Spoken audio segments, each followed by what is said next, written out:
Centralize client interactions with the Communications page.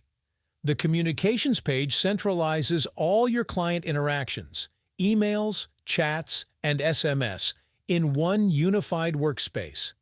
Instead of switching between multiple inboxes or struggling to find specific conversations, you can see everything that needs your attention, track conversation status, and manage your workload efficiently. You have two primary views to choose from.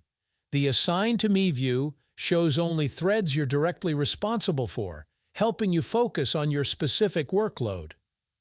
The All Accounts view displays threads with all clients you have access to. Threads automatically sort by the most recent activity, so active conversations always appear at the top. Each thread displays the subject or message preview, the date of the last message, and other essential info. The green dot indicates unread messages. Filters help you find specific conversations quickly.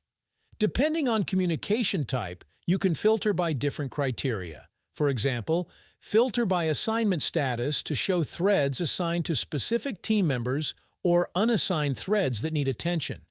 You can apply multiple filters simultaneously to narrow your view precisely, and your filters remain active when you leave and return to the page. Bulk actions let you manage multiple threads efficiently. Select individual threads or choose all visible threads on the page, then assign them to team members. Archive them to clean up your active view. Mark them as read or unread, restore archived threads, or permanently delete threads.